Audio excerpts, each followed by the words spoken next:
No rich parents, no assistance, no handouts, no favors, no excuses. Straight hunger, straight ambition, straight hustle. By billionaire words underscore. Hey guys. Oh, it's Tuesday. So we got another episode. I hope you're all doing really well. Hey, every week I'm hoping you guys are doing well because I understand that it's not been easy. I think since the lockdown period and the fact that we have entered uncertain territory and uncertain time, the announcement of a recession has been a lot. And I want to discuss a little bit about the recession, how it's going to affect us navigating the world of work as black women, and also as well certain tips, conversations I've had with businesses and consulting jobs that I've had in relation to the recession. And then also we're going to talk about Sprinkle of Jesus. It's a company by Dana Chanel. She owns it with her husband, and we're going to talk a little bit about that, but I really want to get into the crux of what this episode is about. So last week it was announced that we have gone into a recession, and I think anybody would know, actually let me put this enough, anyone would have known that a recession was a viable thing to foresee, because obviously the pandemic kind of caught everybody unawares. You have the Chancellor of Exchequer unlocking money that we didn't even know we had. And equally as well, it affected jobs, the way companies ran their businesses, and more importantly, the introduction of the furlough scheme. It had all the ingredients of a disaster waiting to happen. The furlough is like a patch-up job. And every time I've kind of wanted to come on here and be really frank about what I think the state of play will be in terms of the world of work, the economy, and how everything will be affecting the way of work, I've kind of held back from doing it because I think I've been, number one, quite conscious of the fact that there's a lot of people who are on furlough that listen to me, or people who are on furlough. I know a few people that are on furlough, but also as well that I didn't think people were ready to receive what I had to say because it is so direct, and I know I'm quite a direct person. But I think I have to now talk about it because it's already been announced that it's a recession, and I think some people don't understand how that is going to affect them. So I wanted to get into that. So my opinion about furlough is that, number one, people are unemployed and don't even know it yet. Yep, that's what I said.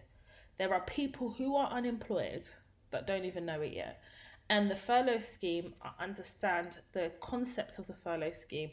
It was to encourage businesses to keep people employed, but then you have this scheme that the government gives them in the form of a grant, and they pay 80%, and the organisation has the choice whether to top it up with the 20%. Some companies are, some companies aren't.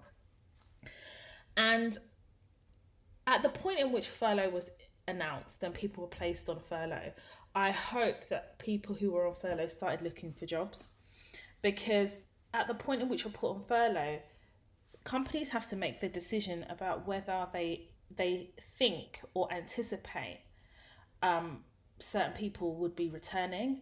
It would be an opportunity for businesses to really have a holistic approach about how this pandemic has been affecting them financially, and there are going to be cuts. So if you are in an organisation where you're placed on furlough, it is to be expected that there are going to be job cuts, because out of everything else in terms of spend, the highest spend, or second to the highest spend, or even third to the highest spend is employment, bodies, bums on seats.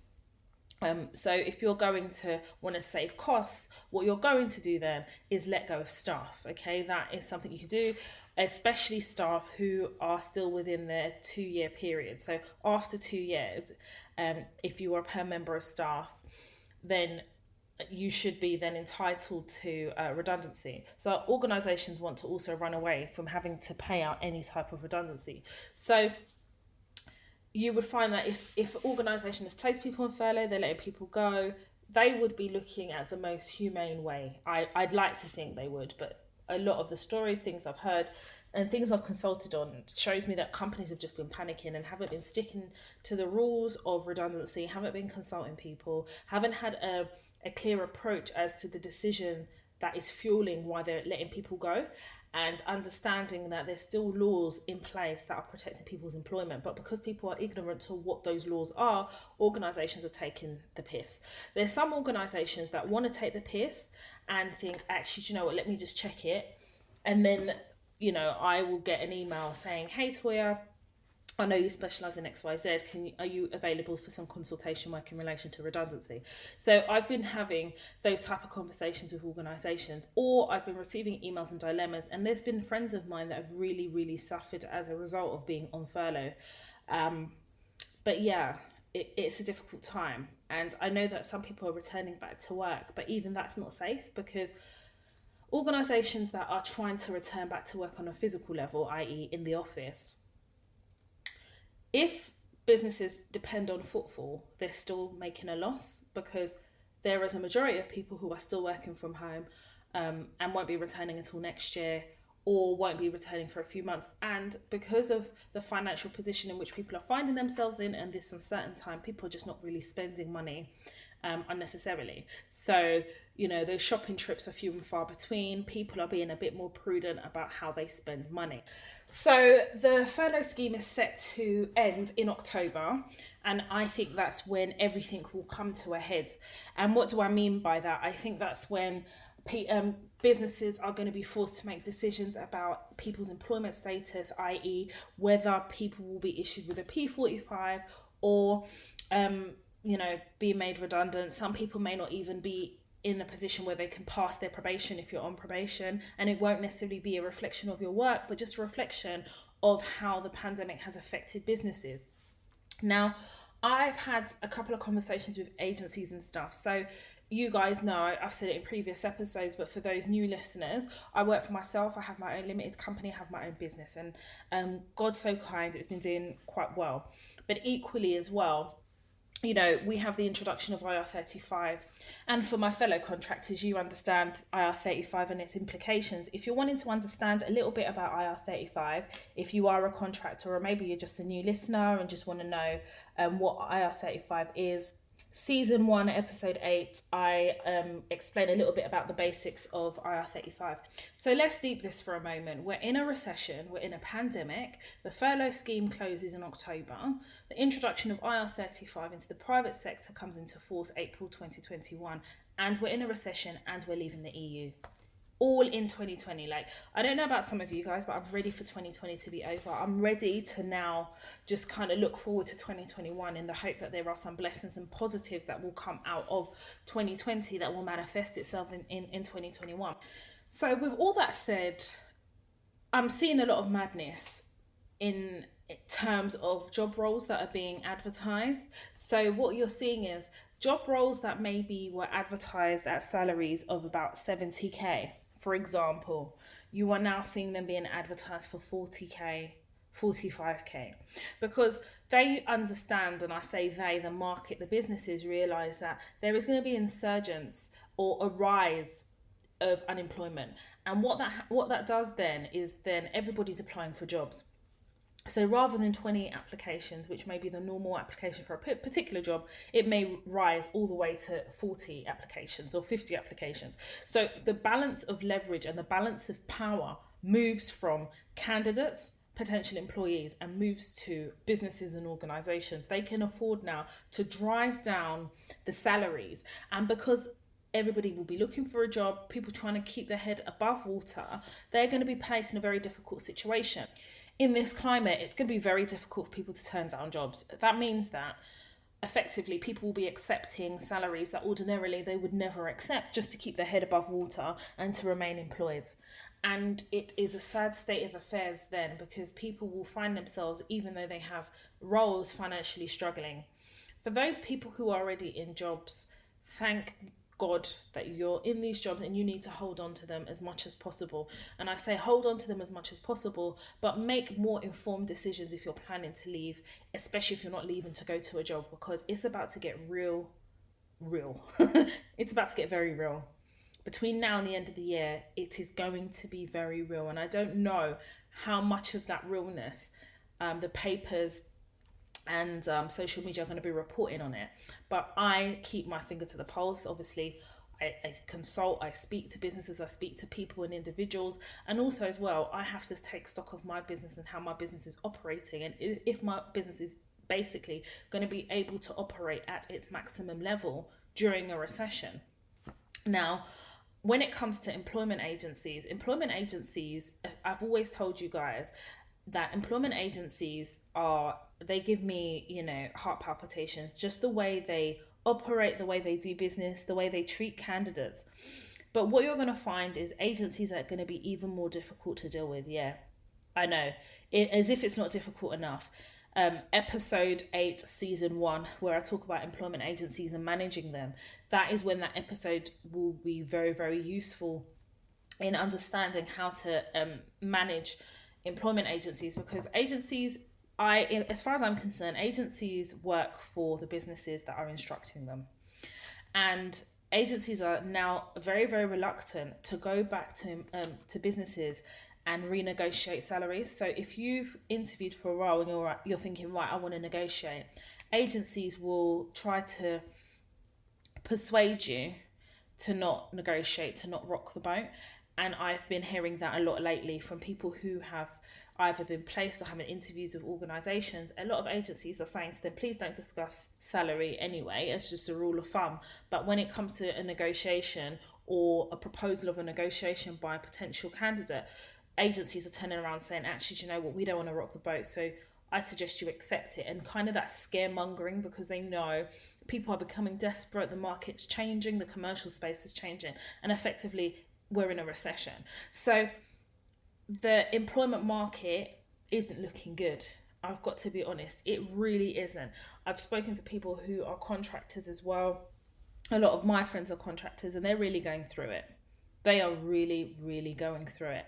And in terms of like my career and stuff like that, like I love what I do for a living, and I've basically put it on pause so that I could just kind of concentrate on Toya Talks and really focus my mind. But equally, I miss my career. I love my job. What I do for a living, my career, I'm in love with it. Like it literally makes me happy. And for me, I knew that kind of focusing on just one thing would be temporary. I knew that the best way for me to continue to flourish is to have a nice balance of my career and my business. I can have both. So I've started to kind of put the feelers out onto the job market and have really informed conversations, because I'm very well seasoned now, and a lot of my contacts, I've been knowing them for a while, and when we're talking about the job market and stuff, honestly, it's quite frightening, those conversations. So I can't imagine how it is for other people who are still quite junior in their career and are trying to navigate and find a way through. Now, the recession, I can't believe I'm using that word, because this is the second recession and I'm only 35. So, the state of the economy, unbelievable. But I knew something was gonna tip, when normally to fill my car tank is £45, but now to fill my tank is £30. It's little things like that. And that things are gonna come to a head. There was a young lady that wrote into me, and she had said to me, hey Toya, I need some advice from you, because I'm looking to leave my job and I've got a job interview, and I've been offered the role, and I'm just trying to find the right time to resign from my present role.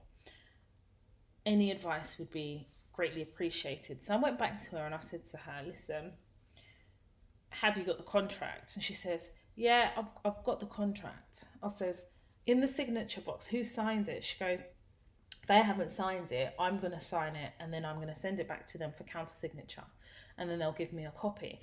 And alarm bells started ringing, because it's the organisations that send out these employment contracts. There's no reason why they can't sign first. So that to me was a red flag already. So I said to this young lady, I said, listen, I get it, you're excited, you want to leave, I can't imagine the reasons why you want to leave, but you just want to leave. But you have to manage this really carefully, because we're now in a recession. The job market is really, really bad. Equally as well, the furlough scheme is coming to an end in October, and some people have already started losing their job. So what you don't want to do is resign from this job unless you have this new role like it's concrete. Unfortunately, getting a contract and signing it yourself and then hoping to send it for counter signature is not enough to now resign from your current role. And then she responded back and she says, no, Toy, you don't understand. Like, I've got the contract, I've got my start date. I'm effectively, I'm just trying to ask you, how do I resign? I says, yeah, but you're not listening to me. You've come to me for this advice. Because clearly, yes, you want to resign in the most professional, effective way, but you're not looking at this holistically, whereas I am, because I'm not in it. So I can see it clearly. I says, it's not enough to have a contract. I says, they've given you a start date. Have they started to integrate you into their business? What do I mean by that? I says, have they sent you your laptop? Because you said you're going to be remote working until the end of the year. Have they sent you that? Have they sent you certain things that will integrate you into the business? Have they sent you information packs and things like that? Have they said that they've started sending you emails to your work email address and your laptop, it's on its way? Have they done those things? And she says, no. I says, well, then you're taking a massive risk, because in signing that contract and then you send it back to them, they could pull the job and you can't do anything, because number one, they haven't signed the contract, and number two, it's a different commercial space. It's not like it was before. Whereas before I would have said, oh, if you've got a contract, you've signed it, they've signed it, that's fine, resign. It doesn't work like that anymore. You have to have a heightened awareness of how now to safeguard yourself now that the commercial space has changed. I didn't hear back from her again. She just ignored me. And that was fine, because I think every time I get a dilemma, I learn something too. And for me, I had to remember within myself to make sure that I share with my friendship group that just because you have a contract, whether they've signed it or not, or you sign it first and they countersign it, there are other steps that need to be considered before you actually resign from your present role.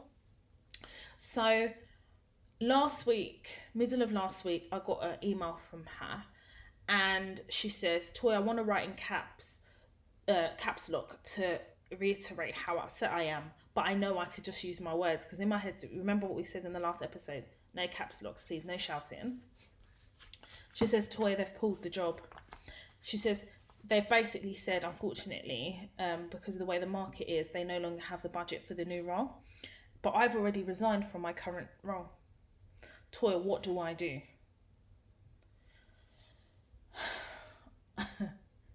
This is exactly what I said to her could happen. It's a possibility that warranted consideration. But she only wanted to listen to a segment of advice that pertained to what her heart desired. But when you send me a dilemma, I'm going to tell you everything from a holistic perspective so that you can make an informed decision. I can't tell you the decision to make. I could just tell you all the things that should guide your decision making. If you tell me, how do I resign? That's a very easy question. But when you give me the context, and I know that actually we're in a recession, my advice is going to be slightly different. So I emailed her back and I says, this is what I was trying to avoid. This is not a tell you so moment. This is a learning moment for you. Because as it stands right now, you don't have a job. As it stands, you don't have a job.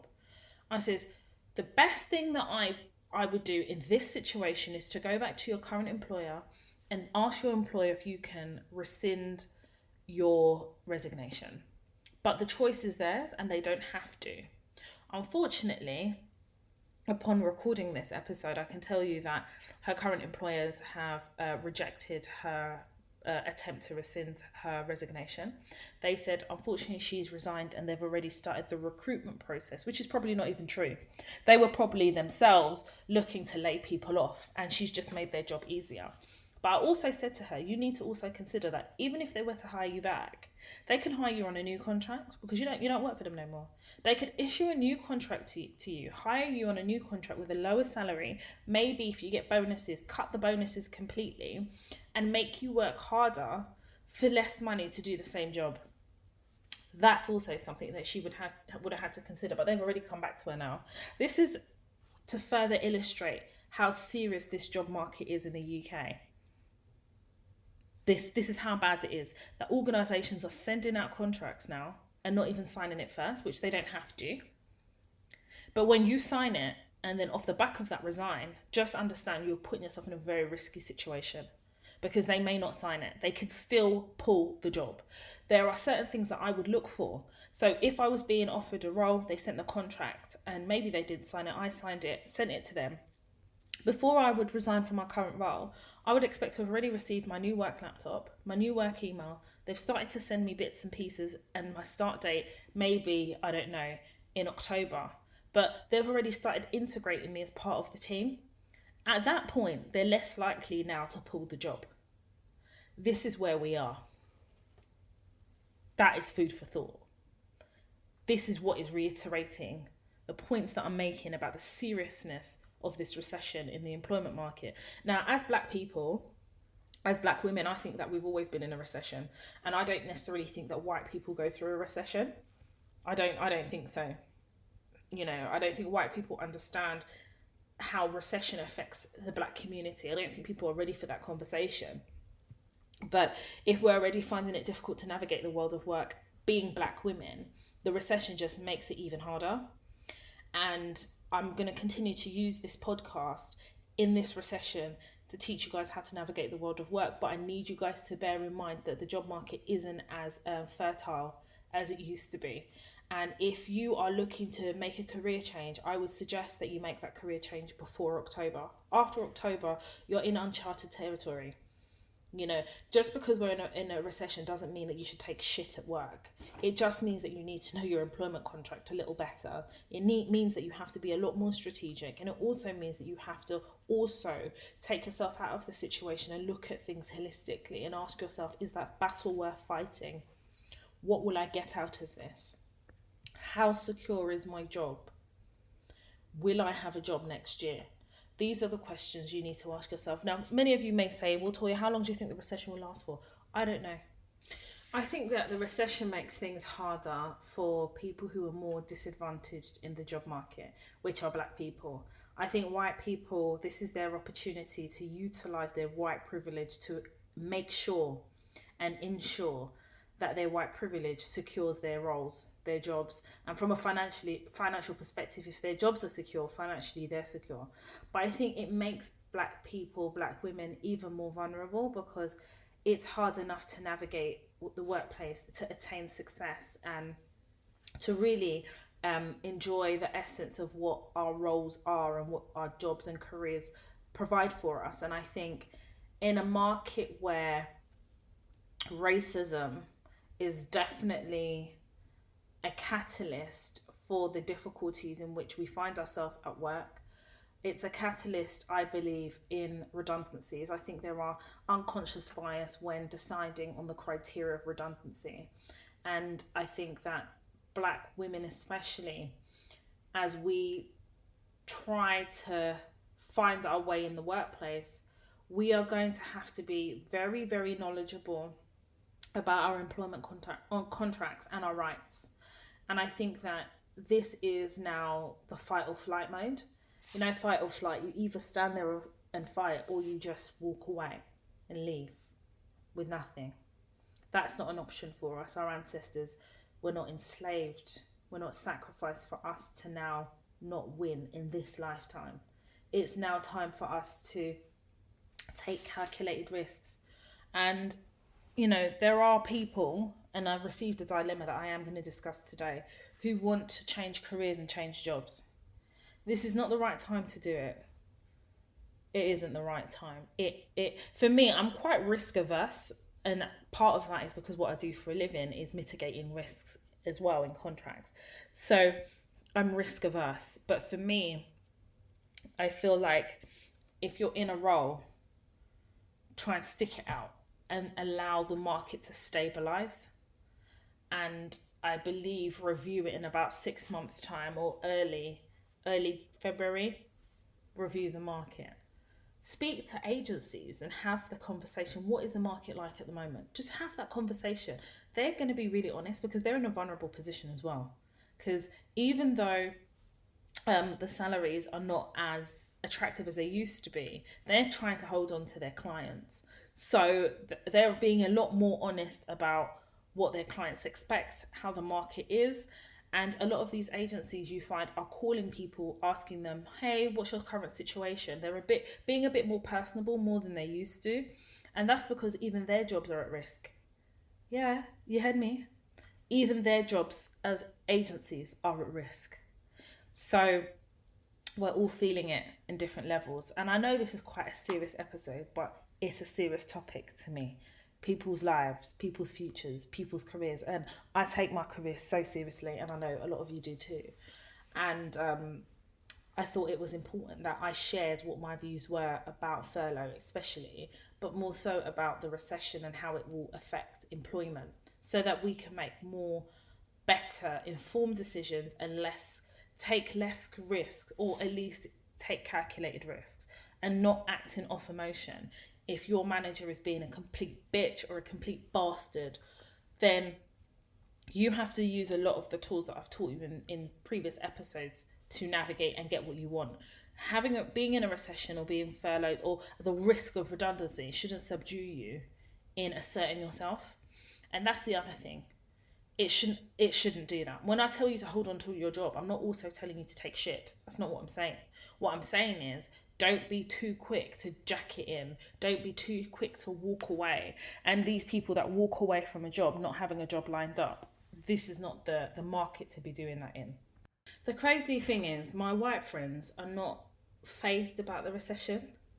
And that speaks to their privilege and their access to activate their white privilege to benefit them during hard times like a recession. I'm watching my white friends jumping from one job to another, unfazed. Whereas with my black friends, they're even finding it difficult to get callbacks and interviews, or they'll be submitted for something and they won't hear back. And I definitely feel in and amongst my circle of black friends, the morale is quite low at the moment. It definitely is very, very low. And it's quite troubling as well, because they're so educated and experienced that you would think that the job market would be viable for them.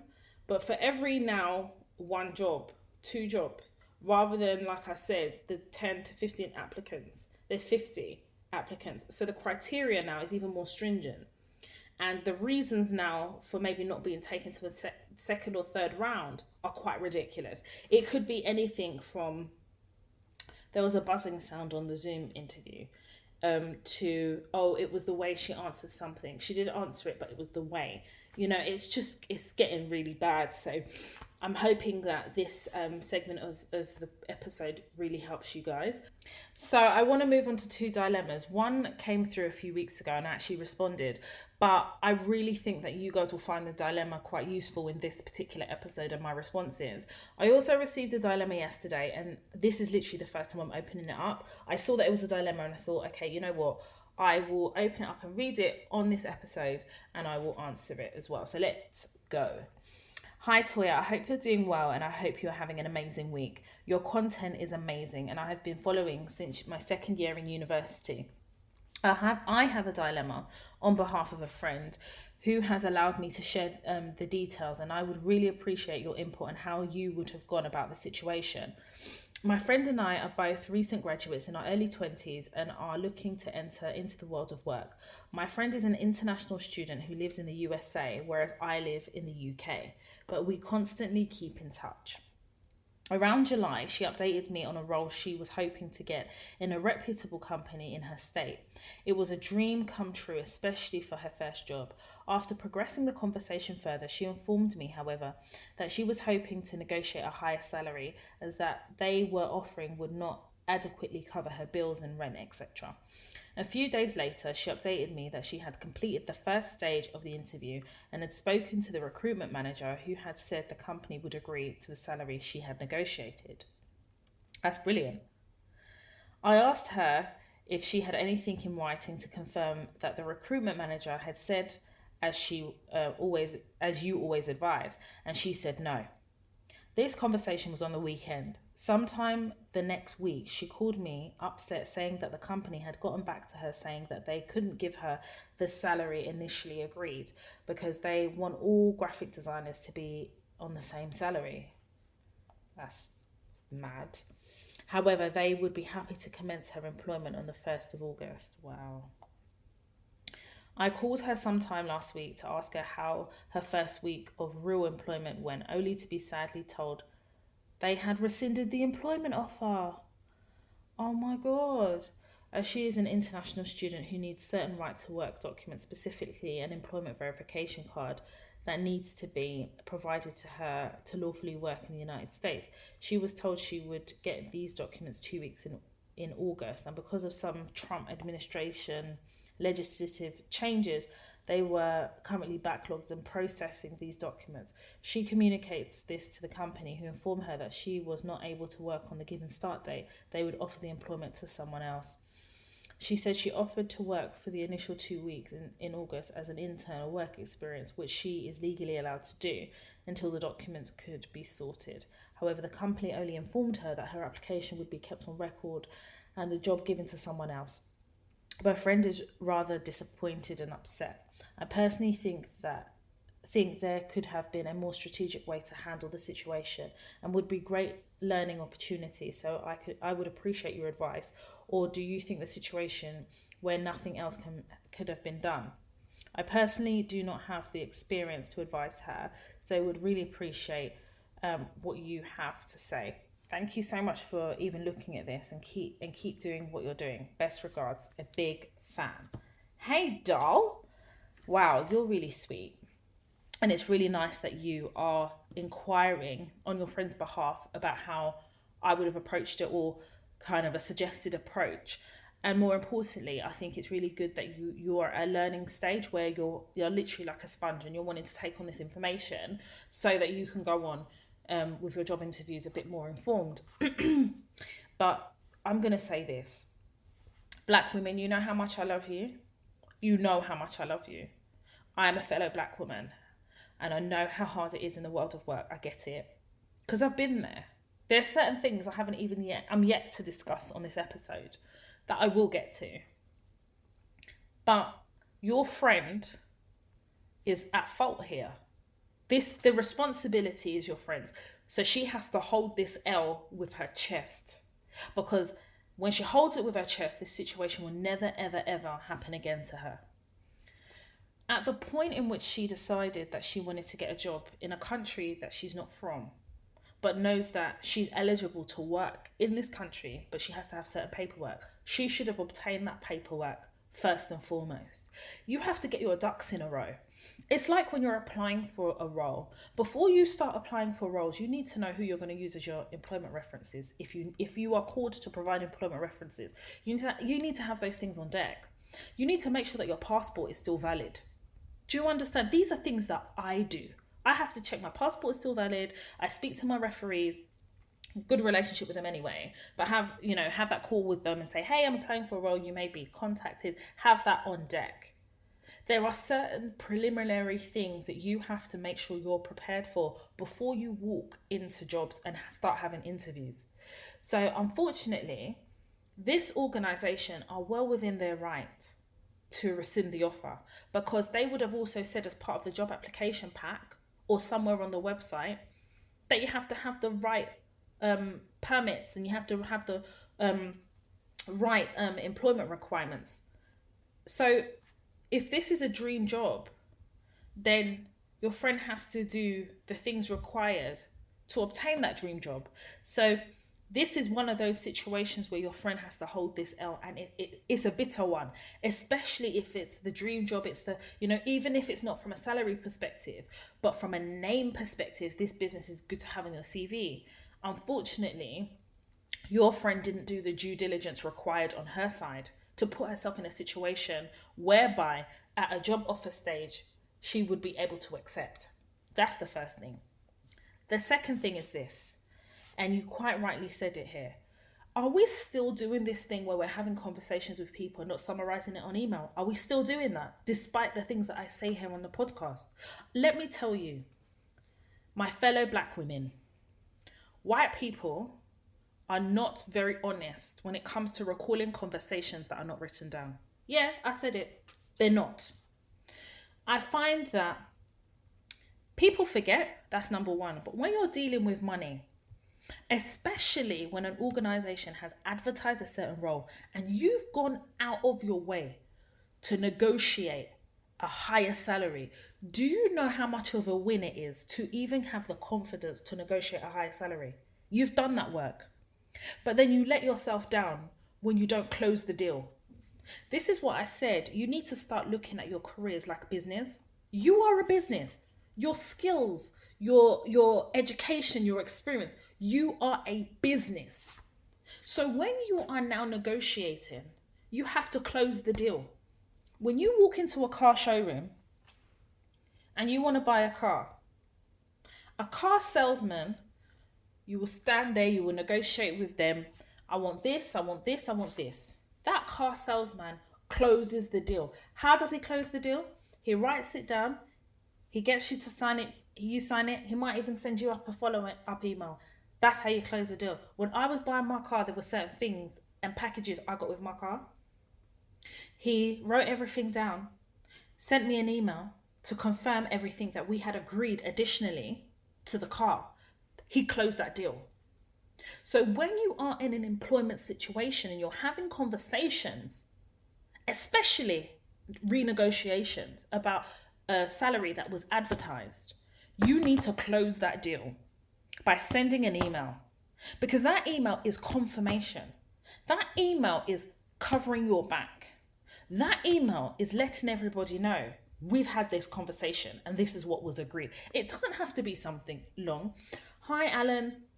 I just thought that I'd follow up with a summary email just to confirm what we agreed on our previous call. Obviously, as you are aware, the job is advertised at £20,000 a year. However, we have renegotiated the salary in which you have accepted a new salary of £45,000 a year, including benefits, which are health, pension, whatever it is.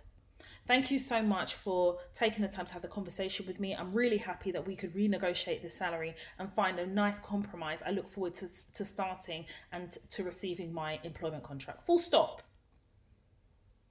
Full stop. Close the deal.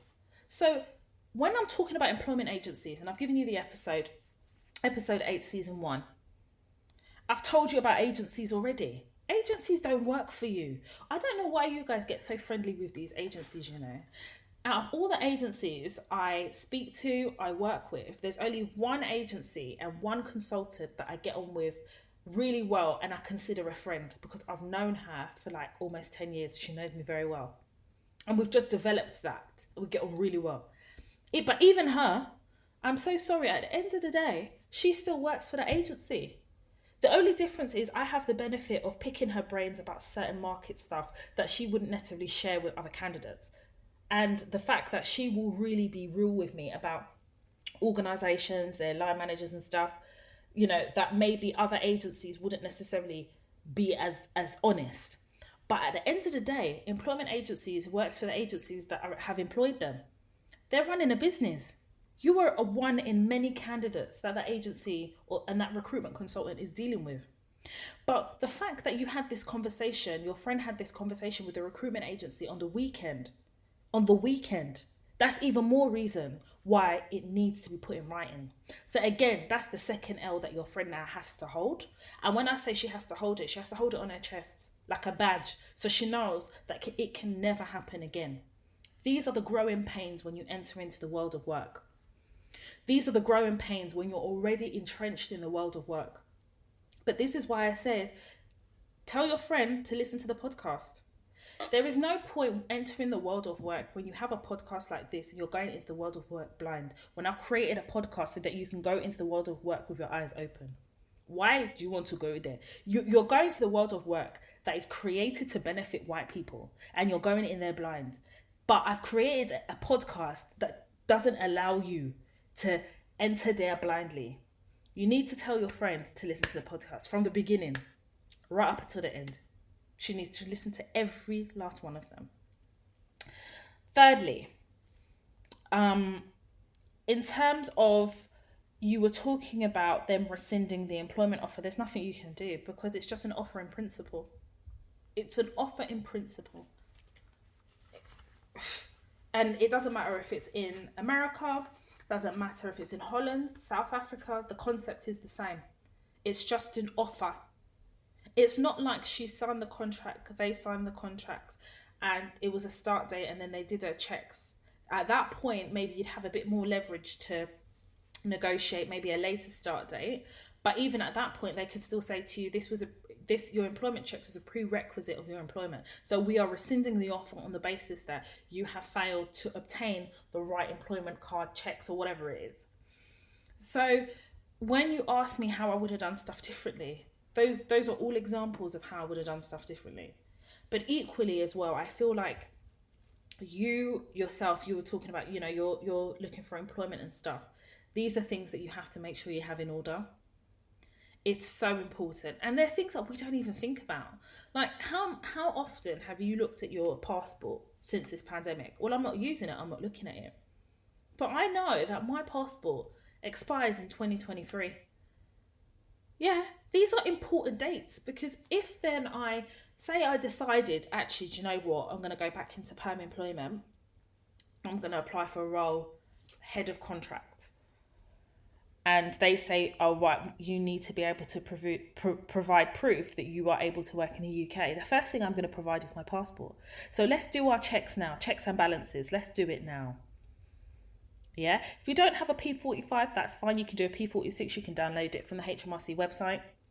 In the US, I don't know how it works in terms of taxes, but there are things that are similar to how we do things in the UK. So things like making sure that you have the right to work in the country in which you're applying for jobs, making sure that your passport is still in date, making sure that you're spoken to your referees and you know who you're going to use as your reference checks, making sure that you don't just quit a job that you're currently at for a role that hasn't been fully confirmed yet, especially under the current climate of employment. These are things that we have to ensure that we do, so that we don't have a situation like your friend has, where she is now absolutely devastated. And I can completely understand where she's coming from, being upset, feeling like it's your dream job, getting your dream job. For her to be even in a position to offer to work for free for 2 weeks as she waits for employment stuff tells me she really wanted this job. But I genuinely believe that if she was able to get this job, she'll be able to get another job. And it will be better than this one. And that she needs to take heart and understand that at any one time in our career, there are many times in our career that we have to carry L's. These are just the L's that she has to carry for this one. But it will hold her in good stead for the next role. She'll make sure she has everything in order. And she'll go in with her eyes wide open. What I will always say is also, before you actually go to a job interview, if you know that the salary is quite low and you're going through an agency, open up that conversation pretty early on to make sure that there is still an opportunity to renegotiate a salary. And so that you know in your mind that when you're going into that interview, you know that actually I can renegotiate the salary or not. And it might even inform your decision about whether you want to be interviewed for that particular role. Use agencies for what they are. And they are the go-between between you and an employer. So like I said, if you're going to have that conversation and they say to you, yeah, you are, there should be an opportunity where you can discuss renegotiating salary. Summarize that. Hi, Emily. I'm looking forward to my interview on Monday. And I just wanted to confirm what you said on the call, that there may be an opportunity to renegotiate salary, or there is an opportunity to renegotiate salary.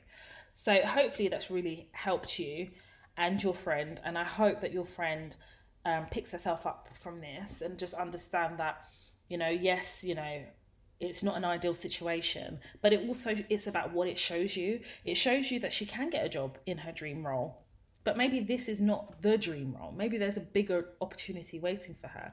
Clearly, she's confident enough to renegotiate her salary. So she has the skills to interact and find a compromise when it comes to salary. And she needs to celebrate those things, because a lot of people don't have the guts to renegotiate salary. And thirdly, she's learned something from this.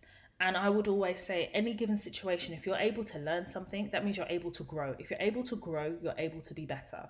And I know that, in comparison to how she feels, these words may not be able to sit on her heart just yet.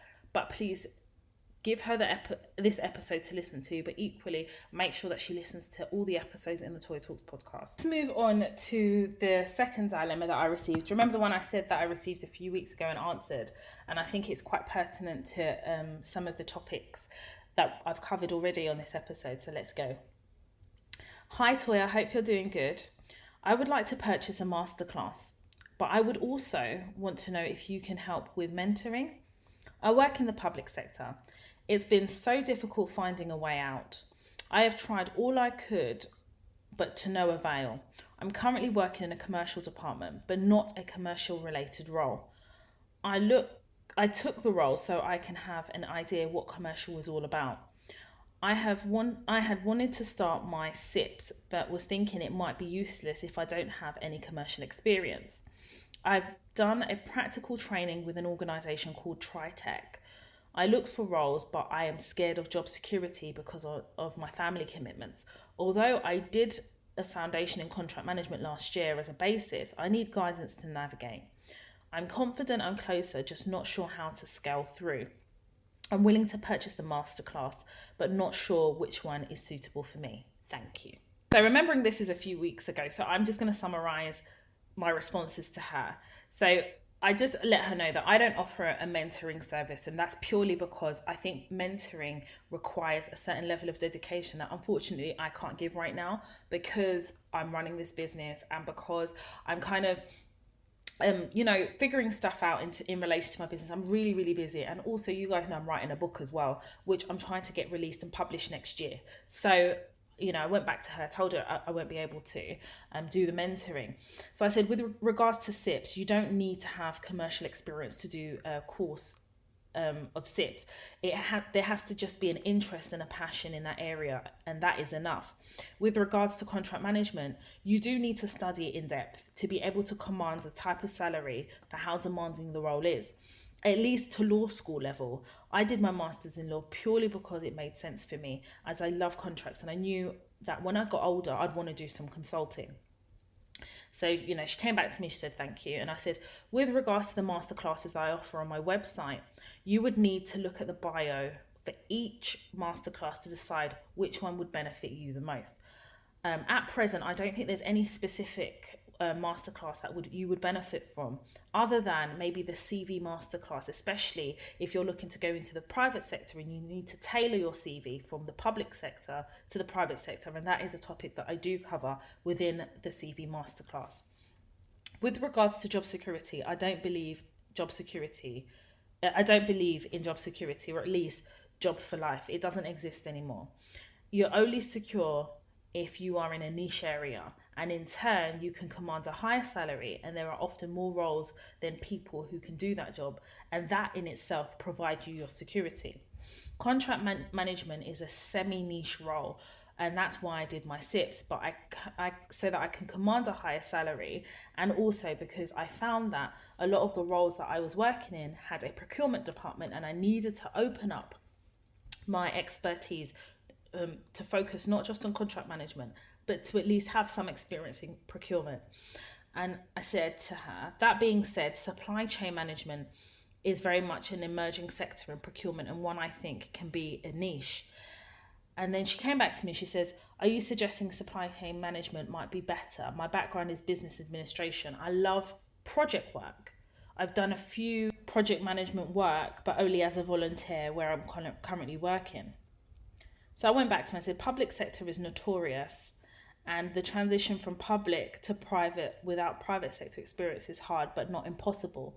I may actually cover it on a podcast episode, to be honest. But you've just said that you love project work. So why do you want to study procurement or contract management? What is the appeal for you? Is it a personal passion? Because if you love project work, then the obvious starting point would be for you to research project management and possibly studying Prince 2.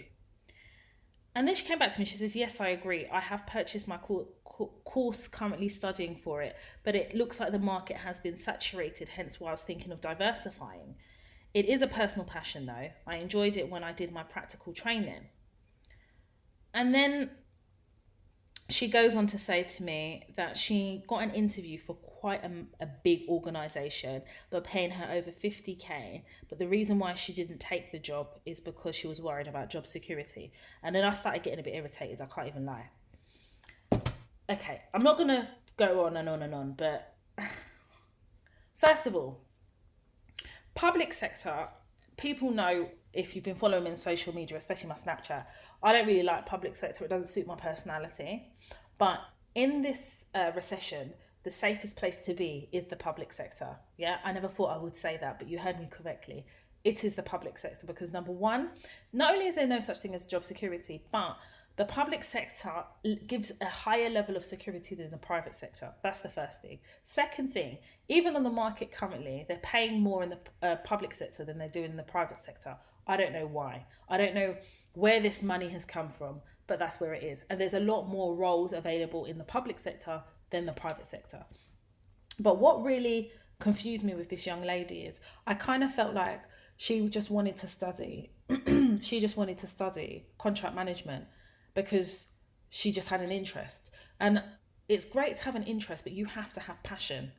Because contract management, maybe I'll make it sound easy. It ain't easy. It is tough. You are dealing with business critical risks here that you're having to mitigate in a contract. Okay. Contract management can be the full life cycle of a contract, or it could just be renegotiating terms. Now, if you want to earn big money in an area, you need to find a niche. So I found my niche, right, within contract management. And I would say contract management itself is a semi-niche, but because I have an area of expertise, I found my niche and it works quite well for me, right? But if you're telling me that you love project management, why are you not doing project management? Why isn't that your first port of call? Because even within project management, you get to look at some contracts too, as part of a project. Do you understand? So my suggestion to her is obviously to do some research within project management and possibly look at prints too. But equally, just because project management is saturated is not the reason why you wouldn't do it, especially if you want to do it, you love it and have a passion for it. That doesn't make sense to me. And equally, when she said to me that she had a role, she went for a job interview for a particular role in the private sector and was offered 50k, which is probably a lot more than she was currently on in the public sector from what I was reading. But she rejected it because she was worried about job security. You're not ready, darling. You're not ready. You're not ready. And you need to stop deceiving yourself if you're not ready and get to a point where you are ready. When you change jobs, change career, it is always going to be a risk. But you can't rely on somebody else to help you get ready to take that risk. You have to want to take that risk because of the passion that you have for the particular role. But more importantly, if you're looking for job security, you will only find security in yourself and the decisions that you make. That's where you find security. But what irritated me was more, it just seemed quite confusing, all this stuff. So we've got procurement, we've got contract management, you've got tri-tech courses, you've got all this stuff, and what you need to do is just breathe. And that's what I actually said to her. You need to take a step back. And now you want to buy a masterclass. It's like, whoa. Let's take this step by step. The first point is do some research. Just because you're not in a commercial role, but you're in a commercial department, doesn't mean that you can't write that you were working in commercial in your CV. That's what people are not understanding. You can write that in your CV because I'm telling you that you've picked up some commercial expertise, but you just maybe haven't been able to use them. You can still put it on your CV. It's still exposure, it's still experience. Secondly, earlier in the episode, I said that this is not the best time to kind of be changing careers and jumping from one job to another because of the recession. But the point is this: if you have had an interview for a particular role and they've offered you the job, you've got the contracts, both parties have signed, they've now started to integrate you into their business, you've got a start date, of course you should take it. This is what you've been working for. But I think there's a confidence issue here as well with this young lady, and I said it to her as well. There is a confidence issue here because You were given the opportunity to come out of the public sector and go into the private sector, and you rejected it because of fear and job security. But until you overcome that fear in you, you are always going to be confused about what you're supposed to be doing. And I think you need to play to your strengths and play to your passion, not play to the fact that you think that you should be doing a particular role because it pays more. I'm so sorry. I wouldn't be doing the job I do just for pay, because pay is not enough. Passion, now that passion is priceless. Passion is what will get you up in the morning. Passion is what will find a solution for a difficult situation in the office. Passion will keep you driven. And passion converts a job into a career. So yes, when it comes to contract management and contract consulting, I take it seriously. If you're really going to do it, then you have to do it all the way. Yeah. I would say, yes, you should get the qualifications that are required to be able to earn a certain amount of money. But if you're not bothered about a certain amount of money and you just want to be in that field, then fine. But there's going to come a point where you're going to have to do some formal education in relation to contract management. But I don't actually see that with her. I think that she should do the project management. I think she should do the Prince 2. I think she continue to get the experience she needs in her current role, continue to expand her CV, and then start applying for roles and going to interview. But she has to also have that conversation with herself about understanding that, yes, there is a level of security within the public sector, but if it is passion and money you're after, that's not really what you're going to find in the public sector. And if you really want to make that leap, you're going to have to trust in yourself, trust in your passion, and trust in the fact that you are now walking into your purpose. What is your purpose? Have you asked yourself that question? These are all the things I think that need to be considered, and no one's going to make that decision for you. Now, in relation to my masterclasses on my website, I'm really, really honest about those masterclasses. They're absolutely fantastic. A lot of time, effort went into it, and all of the things in the masterclasses is what I use in my career.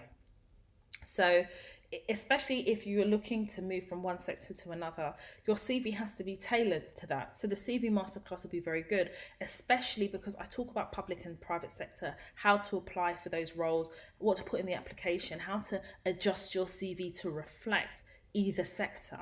Because I know that some people don't realise that sometimes their CV is what stops them from moving sectors. I think that just because that we're in a recession now, if there is an opportunity, of course you should try and grab that opportunity. But what I'm trying to say is it isn't the best time. Not when you've got organisation rescinding job offers. That it's precarious. So make sure you just make an informed decision before you resign from your current role, or before you walk away from a current role, because it's not just the resignation. Mentally you resign before you actually resign. So you've got to be careful, because then if you then have to go and ask for your job back, or if you then can't resign, you're going to end up resenting that role. So there is a lot of mental prep that goes into changing jobs. And I hope with this dilemma I've really helped this young lady, because this was in July, I believe, and she hasn't come back to me. So I think that she's found what I've said quite useful. And yes, I think my irritation was more I wanted to shake her. You were offered a £50,000 job, and it's a lot more than you're on, and you said no to them. I mean, come on, God's just basically saying, here you are, and you're saying, no thanks, God, not yet. I don't understand that. But yeah, she's a lovely lady, and I wish her the best of luck, and she seemed to really, really appreciate the advice I gave her, and I hope it all worked out for her. If you're listening to this episode, hit me up and let me know what you decided to do, where you're at, and how everything is panning out for you in terms of where your career change has led you. So I've entitled this episode A Sprinkle of Bullshit, and that's because I don't know if you guys are aware of A Sprinkle of Jesus by Dana Chanel, and she's an American lady, and basically she's created this business, and she has Curl Bible and everything, and she's been exposed as being allegedly a fraud and duping people out of their money, and basically offering services that she can't actually fulfill, and basically taking advantage of people's vulnerability. And when I read it, and I went into a lot of depth in terms of the research, and they've developed this handle on Instagram about all the fraudulent things that she's done. All the victims have actually come on there quite sadly and expressed and explained their situation and their experiences. And to me, there's no smoke without fire. There's a lot of things I've seen from Dana Chanel. There's one video in particular that's quite distressing. A young lady that was working for her was using her phone. I think her reasoning was she couldn't access the internet on the laptop, so she used her phone to read her emails. And the way Dana Chanel finished this girl, then started to share with everybody in the team as she was humiliating her about her personal situation that she feels that is affecting her thought process, i.e. that her mum is looking after her child, that her mum has an illness. It was so bad. And I realized at that point that everything that I'm reading about Dana Chanel, in my opinion, is the truth.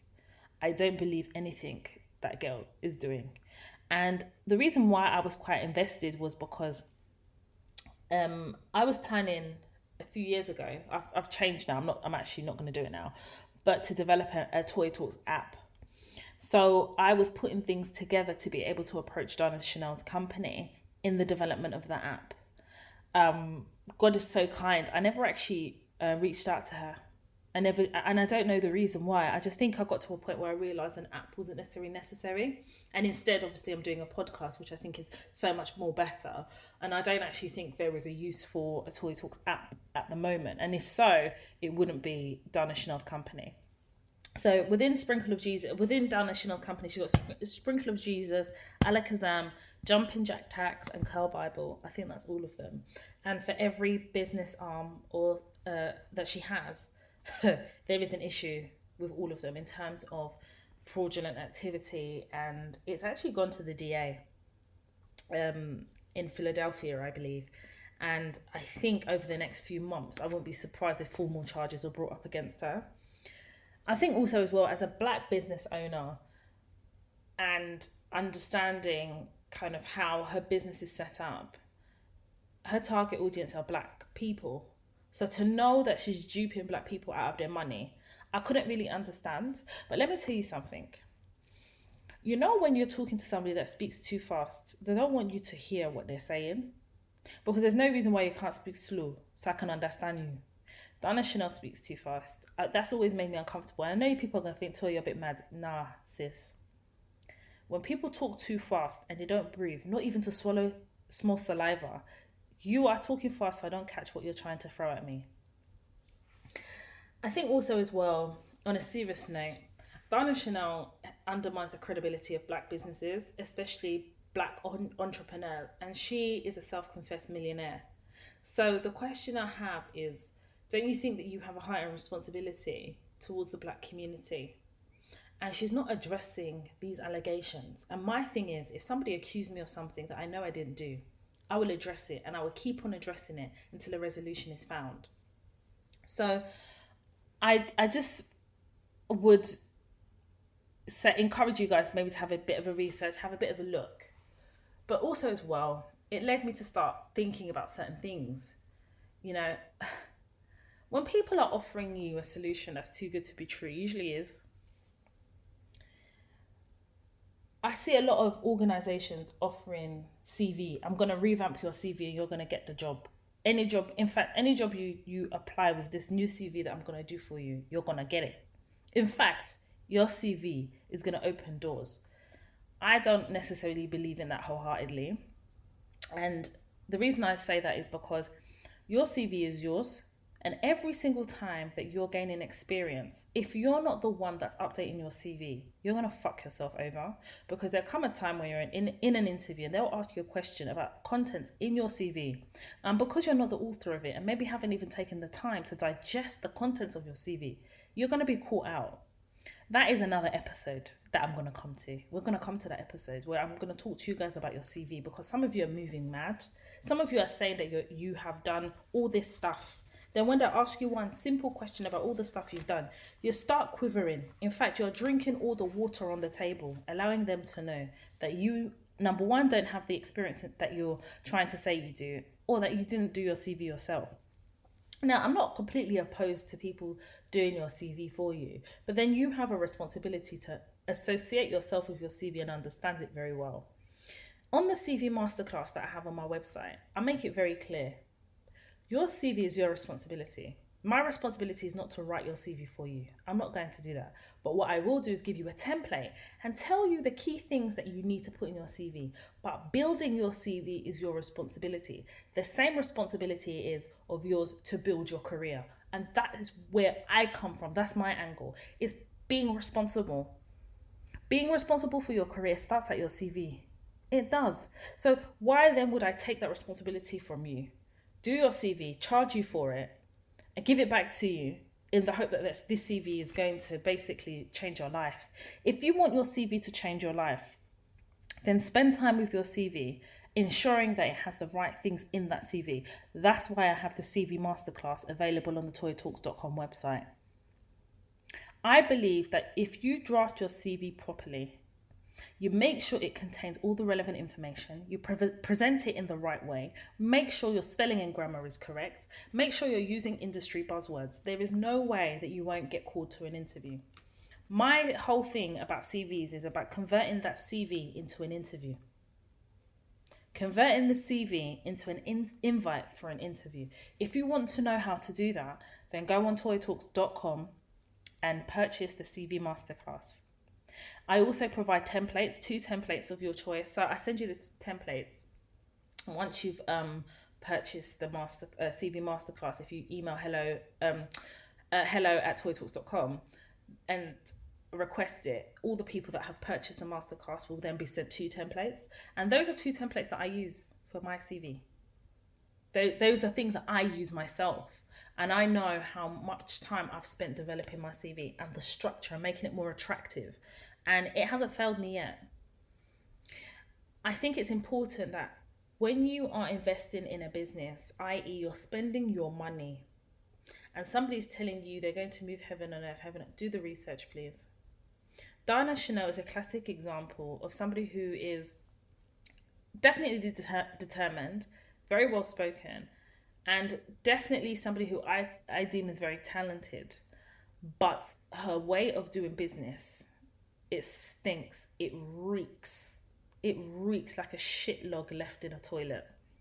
And I think all of us need to be a bit more aware of how vulnerable we are in this current climate of a pandemic, current climate of a recession. And we need to use our discernment to be able to discern from organizations that are trying to take advantage of us and people who are trying to help and support us. And it'll be very interesting to see what happens with Diana Chanel in the coming weeks and months. But I did want to share that with you guys because I was really shocked. But something that made me laugh before we draw this episode to a close is I saw online where Kylie Jenner had uploaded a picture and she left a caption, and the caption read "brown skin girl." Then a few minutes later, obviously, people literally dragged her for filth. She then changed it to brown-eyed girl.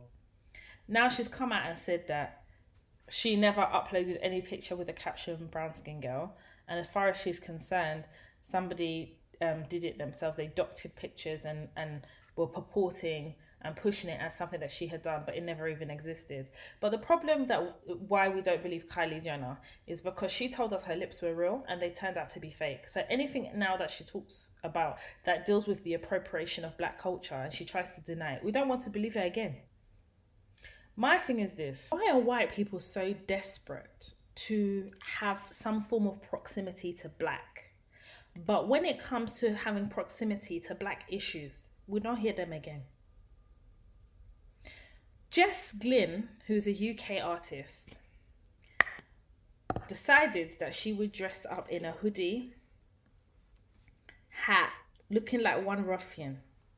Yeah, at me, I wear hoodies and stuff, but this particular picture of Jess Glynn, she looked like a ruffian. Then she went to one posh restaurant. They said, no, you can't come in here. There's a dress code. Then this one, she ran straight to social media to come and tell people she was racially discriminated against. I'm so sorry, white people cannot be racially discriminated against. If you go and look at the definition of racism, and do your research on the definition of racism, you will be able to see that it's impossible for white people to be racially discriminated against. But I felt like Jess Glynn was so desperate to be discriminated against because of her race, like to show that, oh, black people, I'm going through it too. And your race is not determined on your clothes. Hello. Your race is determined by the colour of your skin. Yes, in the UK, this is what we're going through. So I thought it was really funny, the whole Kylie Jenner thing, that it really made me laugh, because I feel like even with somebody like Beyonce, they love Beyonce, but they don't necessarily see Beyonce as black. They don't. It's the way they talk about her, the way they deal with her. And I think that they don't see Beyonce as black because of her fairer skin tone. So they see her fairer skin tone as a proximity to whiteness. Yeah, I said it. That's how white people deal with Beyonce. That's how I see, even the way the words they use, how they comment. It's crazy, but Beyonce's a black woman. She belongs to the black community, darlings. And I'm really tired of white people being so desperate to go through something, because black people have been going through what we have been going through for centuries. But what I don't understand is when we now want to talk about racism and talk about white privilege, no one wants to talk about how that then accelerates white people in the world of work. They don't want to chat about that. Their white fragility, they don't want to talk about that. They don't want to be spoken to about racism and how they've been complicit in racism. No, they don't want to do that. But they want to tell us about brown skin. And this is the problem. Here lies the problem. So there's some black people that don't even like to be referred to as black. They'll say, I'm brown. And I know where that comes from. And I understand where the term black comes from too. But we need to hold white people accountable. And we need to speak from the same hymn sheet as black people. The reason why Kylie Jenner thinks she can write brown skin girl is because she's desperate to be Armenian like the Kardashians. That's one thing.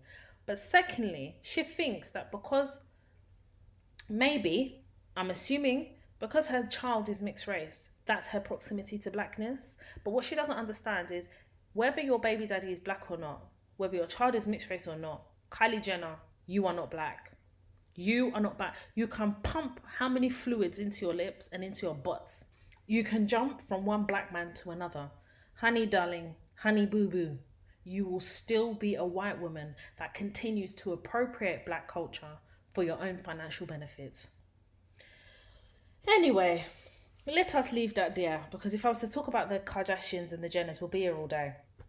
But listen, I mentioned early on that I'm writing my book, and those of you who've been following me for a while know that book has been in the making now for about just over a year, and I'm hoping to publish this book next year. And it does mean that I'm having to spend a lot more time writing this book, but more so because I'm dyslexic, so writing this book is something that I'm finding a challenge, but I'm rising to the occasion.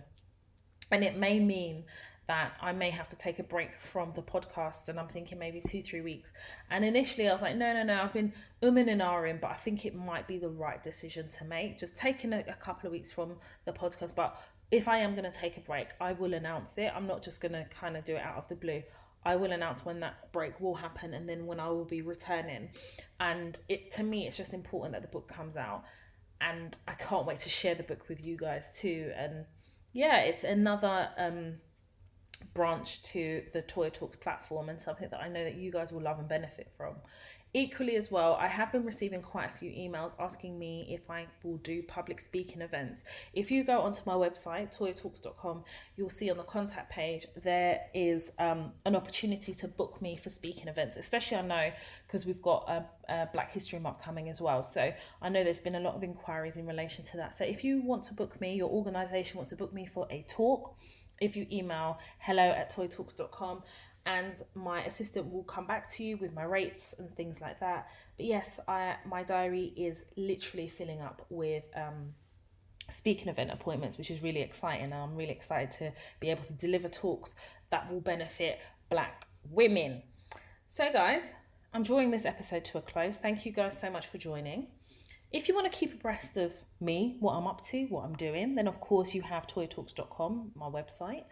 If you want to keep following me on social media, or if this is your first time on the episode and you're really enjoying it, make sure you listen to all the other episodes of the Toya Talks podcast. But follow me on Twitter, Toya_W, or Instagram, Toya_Washington, or Toya_Talks on Instagram as well. Or why don't you follow me on Snapchat, Toya Washington, all one word.